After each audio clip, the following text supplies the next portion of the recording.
তাহলে মন্ত্রী সব কাজ ঠিকঠাক ভাবে করে এসেছো, তাই তো? আগে মহারাজ, আমি কোন কাজটা ঠিকঠাক করে করি না আপনি বলুন। আমি শুধু আপনাকে ওই কোষাগার থেকে মোহর সরানোর কাজটাই খুব ভালোভাবে করতে দেখেছি মন্ত্রী মশাই। আর বাকি সব কাজে তো আপনি লবডঙ্কা। গোপাল, মুখ সামলে কথা বলো, হ্যাঁ? বেশি বাড়াবাড়ি করো না। কি বলতে চাইছেন মন্ত্রী মশাই? বাড়াবাড়ি করলে মারামারি হয়ে যাবে? আচ্ছা, হয়েছে হয়েছে, অনেক হয়েছে, সকলে এইবারে থামো। ঝগড়াঝাটি বন্ধ হোক, এমনিতেই খুব গরম। বলছি কি, যা গরম পড়েছে এইখানে তো থাকাটাই দায় হয়ে যাচ্ছে। উফ, আর যে পেরে উঠছি না। মনে হয় আপাতত এখান থেকে কদিনের জন্যে। মহারাজ, বাইরে রাজ্যের প্রজারা জড়ো হয়েছে, সকলে মিলে বিক্ষোভ করছে। একবার একবার শিগগির আসুন মহারাজ, নইলে সাংঘাতিক কিছু একটা ঘটে যাবে।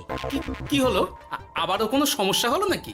আমাদের রাজ্যের প্রজারা তো যথেষ্ট বোঝদার, তারা তো এমনি এমনি ঝামেলা ঝঞ্ঝাট সৃষ্টি করার মানুষ নয়। গোপাল, চলো গিয়ে দেখি।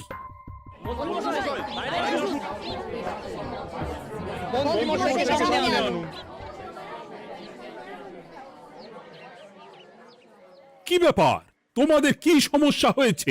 এইভাবে বিক্ষোভ করছো কেন? মহারাজ, মন্ত্রী মশাইকে সামনে আনুন, তারপর বলছি কি হয়েছে না হয়েছে। সেরেছে। আরে, আমাকে ডাকছে কেন? আচ্ছা, বলছি তোমরা একটু শান্ত হও। আমি বুঝতে পারছি তোমরা কিছু একটা কারণে খুবই অসন্তুষ্ট হয়েছো, তাই সেই জন্য বলছি আগে শান্ত হও, তারপর বলো মন্ত্রী মশাইকে কেন খুঁজছো, উনি কি করেছেন? গোপাল দাদা, তুমি তো জানোই রাজ্যে যা গরম পড়েছে, তার জন্য খাল বিল পুকুর নদী নালা একেবারে শুকিয়ে গেছে, চারিদিকে জলের হাহাকার। হ্যাঁ হ্যাঁ, সে তো জানি। গত সপ্তাহে এই সমস্যার কথা জানিয়ে মহারাজকে অনুরোধ করে গিয়েছিলাম যে রাজ্যের বাঁধটা যাতে খুলে দেওয়া হয়। কেন?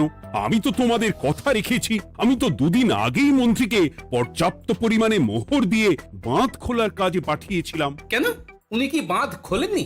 সেইটা ওনাকেই জিজ্ঞাসা করুন। গত দুদিনে উনি তো বাঁধ খুলতে আসেনি, উপরন্তু আমরা ওনাকে ডাকতে গেলে উনি আমাদেরকে তাড়িয়ে দিয়েছেন। সে কি, এ তো ভারী অন্যায়। দুদিন ধরে অপেক্ষা করে আর না থাকতে পেরে আজকে আমরা এখানে এসেছি। এই অবস্থায় আমরা কি করব? যদি আমাদেরকে আমাদের রাজ্য সাহায্য না করে তাহলে কোথায় যাব আমরা? ছি ছি ছি, আমি তো ভাবতেই পারছি না। মন্ত্রী, এই মন্ত্রী! মহারাজ, মন্ত্রী মশাইয়ের ব্যাপারটা পরে দেখে নিচ্ছি, আগে এদেরকে শান্ত করেই চলুন।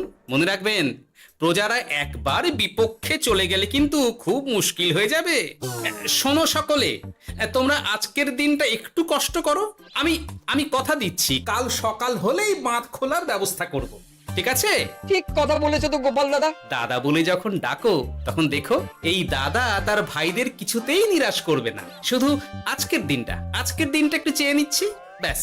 ঠিক আছে, আজকে আমরা চলে যাচ্ছি, কিন্তু কালকে কিছু না হলেই। কোনো কিন্তুরই জায়গায় নেই পুঁটির বাবা। আর তোমরা রাগ করো না। চিন্তা করো না, সকাল হলেই সাঙ্গ পাঙ্গ নিয়ে আমি বাঁধ খোলার কাজে নেমে যাব।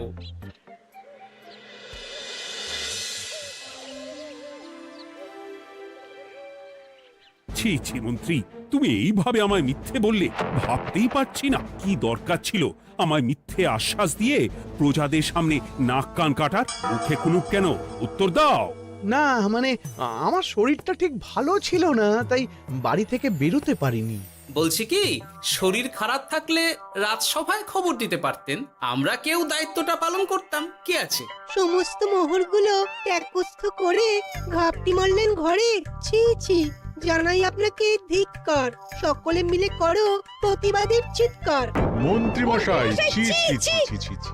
মহারাজ, আপনি এক্ষুনি মন্ত্রী মশাইকে কদিনের জন্য সভা থেকে বহিষ্কৃত করুন। সে তো করবই, তবে তার আগে আমি চাই কালকে যখন বাঁধ খুলতে তোমরা নামবে, তখন সেই কাজে কোনো লোক নিয়োগ না করে মন্ত্রীকেই বাঁধ খুলতে নামাবে। মহারাজ, এ কেমন বিচার আপনার? আমি না রাজ্যের মন্ত্রী। মন্ত্রী না ষড়যন্ত্রী। মন্ত্রী মশাই, তাহলে কালকের জন্য প্রস্তুত থাকুন। মহারাজের বাঁধ খোলার জন্য সকল মোহর তো আগেই আত্মসাৎ করেছেন, এবার শুধু কাজে নেমে পড়বেন, কেমন?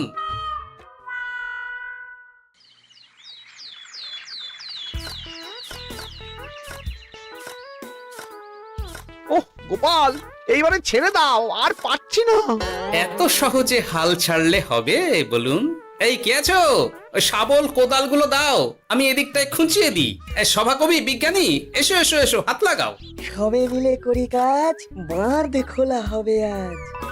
বাঁধ খোলা হবে আজ, মন দিয়ে করো কাজ। একদম, হাত লাগাও, জোর লাগাও। গোপাল দাদা, সভাকবি, বিজ্ঞানী দাদা আর আর বাকি দাদা ভাইরা আসুন আসুন, সকলে একটু শরবত খান। আমাকেও একটু শরবত দাও। মোহরগুলো খেয়েও তৃষ্ণা মেটেনি বুঝি? হুম হুম। বাঁধ এক্ষুনি খুলবে, প্রজাদের সব জ্বালা জুড়বে। বাঁধ খুলে গেছে। আমাকে বাঁচাও, আমাকে বাঁচাও। কোনো সময় ভুল করলে নিজেই সেই ভুল শুধরে আবার ফিরতে হয়। আপনিও তাই করুন মন্ত্রী মশাই, নিজে নিজেই উঠে আসুন। চলো সকলে। গোপাল, তুমি তোমার সাথীদের নিয়ে যা করলে সত্যি ভাবাই যায় না। মহারাজ, নিজেদের রাজ্যের সমস্যায় নিজেরাই কোমর বেঁধে নেমে সমস্যার সমাধান করেছি, পরিস্থিতি মোকাবিলা করেছি। এর জন্যে আপনি এমন করে বলবেন না। ওহ, তোমরা না থাকলে যে কি হতো। মহারাজ, আমরা আছি তো, এত ভাববেন না আপনি। আপনি বরং আমাদের সকলের জন্য কিছু খাবারের ব্যবস্থা করুন, খুব খিদে পেয়ে গেছে। হ্যাঁ, নিশ্চয়ই নিশ্চয়ই। তোমরা সকলে ভিতরে এসো, হাত পা ধুয়ে নাও, ততক্ষণে আমি রানীকে আহারের ব্যবস্থা করতে বলছি।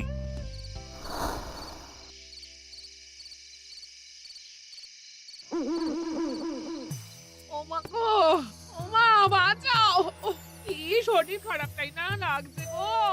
একে গিন্নি, বাবারে, কি হয়েছেটা কি? ও, তুমি এইভাবে এখানে শুয়ে কাতরাচ্ছ কেন? বলি তুমি এসেছো? হ্যাঁ, এই তো আমি চলে এসেছি। কি হয়েছে গিন্নি? তোমার কোথায় কষ্ট হচ্ছে? গরমে হাঁসফাঁস করছি গো, পারছি না।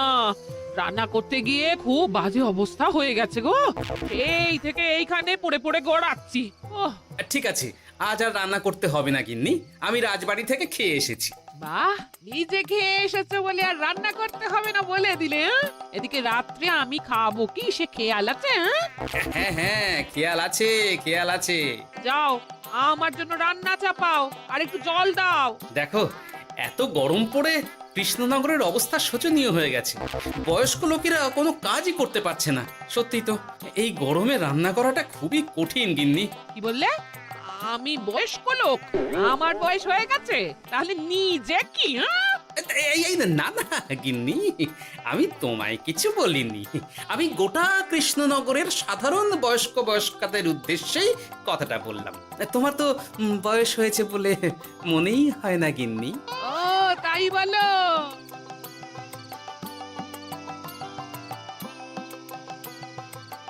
নাও গিন্নি, জল নাও। আজ না হয় আমি রান্না করব। হে ভগবান, মুখের একটু লাগাম দাও। এইভাবে যখন তখন সত্যি কথা বলিও না।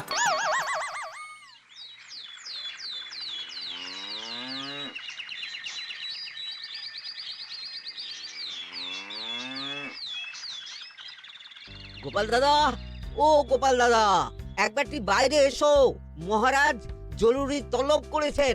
আবার কি হলো? গোপাল দাদা, গিন্নি, একবার ও বাইরে গোপাল গিয়ে দাদা। দেখে আসি, বুঝলে? পেয়াদা এসে অনেকক্ষণ থেকে ডাকছে। গোপাল দাদা, আচ্ছা গিয়ে গোপাল দেখো। দাদা, ও গোপাল দাদা, গোপাল দাদা, ও গোপাল দাদা, আরে তুমি এক্ষুনি একবার প্রাসাদে চলো, রানীমার খুব শরীর খারাপ করেছে, মহারাজ তোমাকে খবর দিতে বললেন। ঠিক আছে, তুমি যাও, আমি আসছি।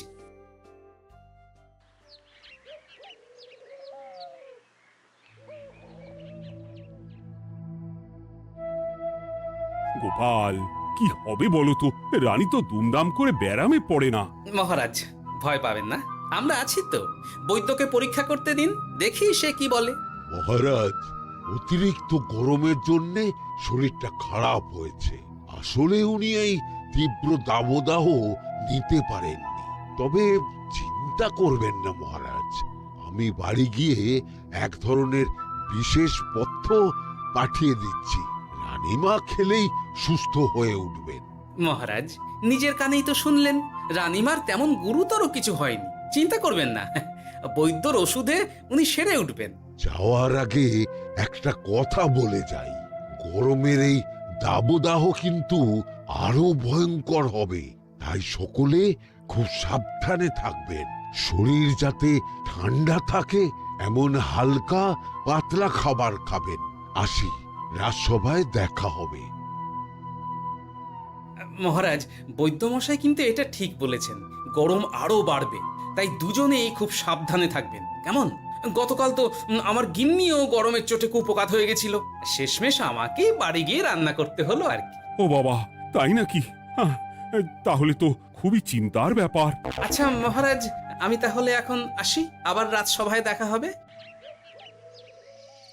এই গরমে আর এখানে থাকতে পারছি না, বলছি কদিনের জন্য না একটু অন্য কোথাও গেলে হয় না গো? গিন্নি, এই গরমে ঘরেই থাকো, অন্য কোথাও যাওয়ার মোটে নাম করো না। বাইরে বেরোতে গিয়ে যদি কোনোভাবে গরম হাওয়া শরীরে লেগে যায় তাহলে বিপত্তির আর শেষ থাকবে না গিন্নি। কিন্তু এখানেও তো যা গরম পড়েছে, পচে গলে মরে যাই আর কি। উফ গিন্নি, দয়া করে এইসব বাজে কথা বলা বন্ধ করো তো, আমার আয়ুর থেকেও তোমার আয়ু দীর্ঘ হোক। বাহ, তুমি এসব কথা কোথা থেকে শিখলে গো? হুম? এই তো তোমার থেকে আর কি। গোপাল, গোপাল, রাজ্যের অবস্থা খুবই বেহাল। এই সবই আমাদের পোড়া কপাল। আরে সভা কবি, কি হয়েছে? তোমাকে দেখে তো মনে হচ্ছে তুমি কিছু... বিজ্ঞানী মহারাজ দুজনেই অজ্ঞান, ঘটি ঘটি জল ঢেলেও ফেরাতে পারেনি তাদের জ্ঞান। কি বলছো কি? তা তুমি এই ব্যাপারটা জানলে কি করে? গিয়েছিলাম একটু আগে বিজ্ঞানীর বাড়ি, গিয়ে দেখি লোকজনের ভিড় সারি সারি। সে কি? শুনলাম মহারাজ তাকে কিছু বলতে এসেছিলেন, তারপরে দুজনে বাইরে বেরিয়ে আসতেই অজ্ঞান হয়ে গেলেন। মহারাজ বিজ্ঞানীর বাড়ি গিয়েছিলেন, তাও আবার রানীমাকে ছেড়ে? রাজবৈদ্য কত করে বললেন এই সময় যখন তখন ঘরের বাইরে বেরোবেন না, কে শোনে কার কথা? আমার মনে হয় মহারাজ তেমন কোনো গুরুত্বপূর্ণ কিছু কথা বলতেই বিজ্ঞানীর বাড়ি গিয়েছিলেন। গরম কমানোর উপায় আলোচনা করতে হয় তো গিয়েছিলেন। আমাদের মহারাজ তো নিজের চোখেই দেখেছেন এই তীব্র গরমের চোটে রাজ্যের কি অবস্থা, কি অবস্থা। ঠিক বলেছো গিন্নি, আমার এই কথাটা তো মাথাতেই আসেনি। ধন্যবাদ গিন্নি, অসংখ্য ধন্যবাদ তোমায়। আমায় পরে ধন্যবাদ জানিও। হ্যাঁ, এখন আর দেরি না করে বৈদ্য মশাইকে সঙ্গে নিয়ে বিজ্ঞানী মশাইয়ের বাড়ি যাও। হ্যাঁ,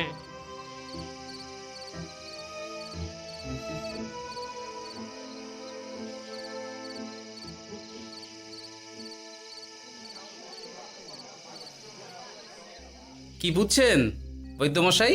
খুব একটা ভালো কিছু বুঝছি না গোপাল। দেখো, সত্যি বলতে ওই কৃষ্ণনগরের অবস্থা খুবই বাজে, তাই এখানকার মানুষেরা একে একে অসুস্থ হয়ে পড়ছে। বাইরের অবস্থাটাও তো ভালো নয়, বুঝতেই পারছো। এখন সান্ধ্যকালীন হাওয়াতেও গরমের তাত রয়েছে। দেখুন, রাজ্যের যা অবস্থা তাতে যদি রাজ্যের মাথা থেকে সমস্ত প্রশাসনিক প্রধানরাই অসুস্থ হয়ে পড়েন তাহলে তো ভীষণ বিপদ।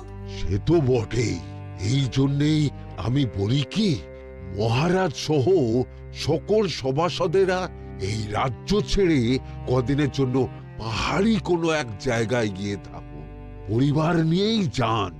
দেখুন, আগে নিজেরা বাঁচলে তবে তো রাজ্যবাসীকে ভালো রাখতে পারবেন, তাই না? কথাটা কিন্তু মন্দ বলেনি বৈদ্য। গোপাল, এই গোপাল, তুমি পাহাড়ে যাওয়ার ব্যবস্থা করো। এইখানে আর কিছুদিন থাকলে মরেই যাব। হ্যাঁ গোপাল, আমারও তাই মত। এক্ষুনি যা শরীরে ক্লান্তি এসেছে, আর কদিন এইখানে থাকলে মরেই যাব। মহারাজের অনুরোধে গরম কমানোর কোনো ব্যবস্থাও তো করতে পারলাম না, বাইরে বেরোনো মাত্রই দুজনে মূর্ছা গেলাম। বাবা, ঠিক আছে, বুঝেছি। মহারাজ, আপনি আর এই ব্যাপারটা নিয়ে বেশি ভাববেন না। বিজ্ঞানী, তুমিও আর বেশি কথা বলো না। আমি পাহাড়ে যাওয়ার ব্যবস্থা করছি। আমরা রাজসভা সকলে সব পরিবারে যাব। অনেক কাজ হয়েছে, এখন কিছুদিন আমাদের বিশ্রাম দরকার।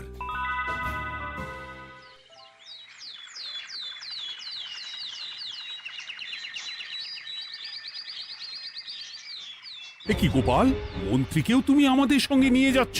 আহ, তুমি কি সব ভুলে গেছো? মহারাজ, আপনি খামোখা উত্তেজিত হবেন না।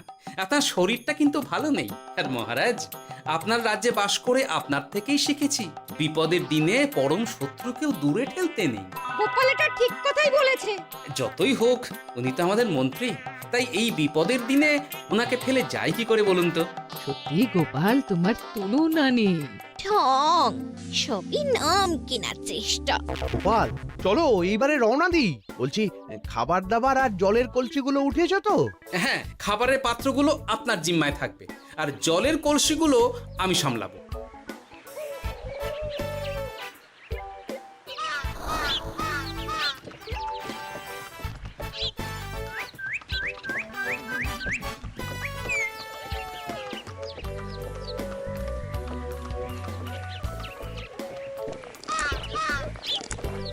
কি গো, তুমি খাবার ছেড়ে শুধুই জল খাচ্ছ? ওদিকে মন্ত্রী মশাই যে সব খাবার একাই সাবার করে দিলে না? ভালোই তো, থাক না। এরপরে বড় বাইরে যেতে হলে বুঝবে, আমি তো ওই জন্যই নিজের জিম্মায় শুধুমাত্র জল নিয়েছি। দেখো, জল খেলে ছোট বাইরে যাওয়ার দরকার হলে চলে যেতে পারবো, কিন্তু বড় বাইরে যাওয়ার দরকার হলে তো যেখানে সেখানে যেতে পারবো না। তাই জলই সই। কিন্তু সবার জল যদি তুমি একাই শেষ করে দিলে তাহলে? এই রে, এটা তো ঠিক বলেছো গিন্নি। পথে ঘাটে কোনো পানীয় জলের পুকুর বা কুয়ো দেখলে জল ভরে নিতে হবে, বুঝলে?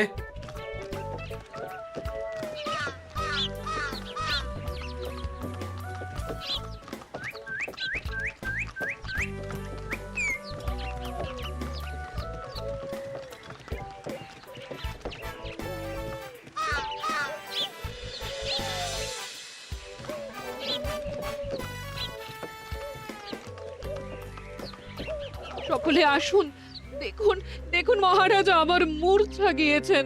আসুন। সে কি, কৃষ্ণনগর পেরিয়ে এসেছি, এখন এই অচেনা অজানা জায়গায় এসে মূর্ছা গেলেন? গিনি, চলো তো শিগগির গিয়ে দেখি।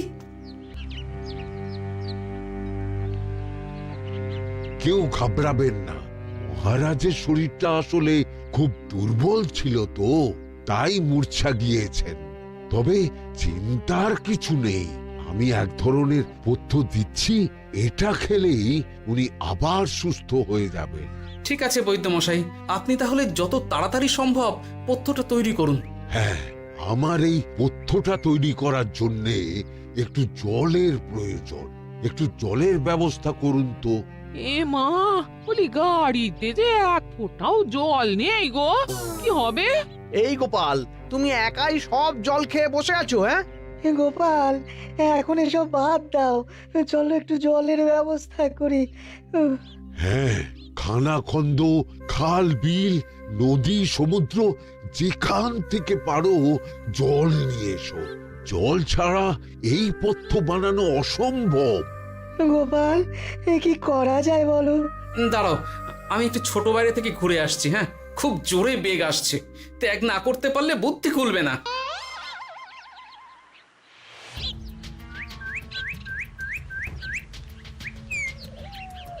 ওদিকে একটা পাত কুয়ো দেখতে পাচ্ছি মনে হচ্ছে।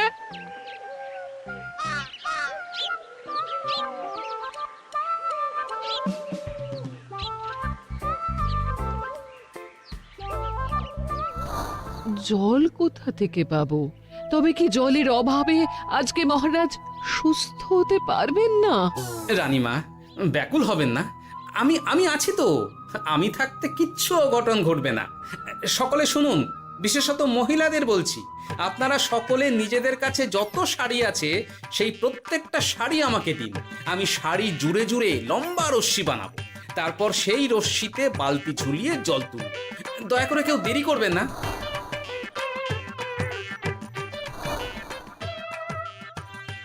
এই নাও আমার 5খানা শাড়ি। হ্যাঁ, এই নাও আমার 10খানা শাড়ি। আমি বাবা আমার লতা পাতা মিনি করা শাড়িগুলো দেব না। যা পারো করো, আমি বড় বাইরেতে যাচ্ছি। ওমা, বিপদের দিনে শাড়ি দেবে না? গায়ের জোরে নিয়ে আসবো। হ্যাঁ,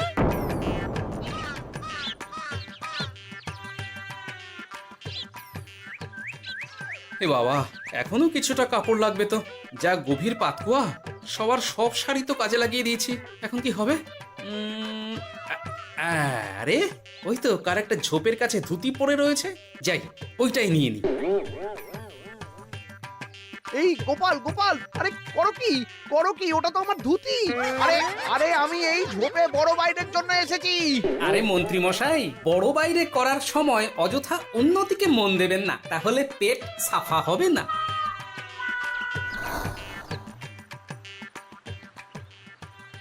গোপাল, তুমি ছিলে বলে এই যাত্রাতে রক্ষা পেলাম। ভগবান তোমাদের অনেক অনেক মঙ্গল করুক। এই দেখো না, ওরা না আমার লতা পাতা আঁকা শাড়িগুলো নিয়ে নিয়েছে। এই, দূর তোমার শাড়ির লতা পাতা, আমি নিজেই জড়িয়েছি বড় বড় ঘাস পাতা। কি চুল করছে রে, দূর ছাতা।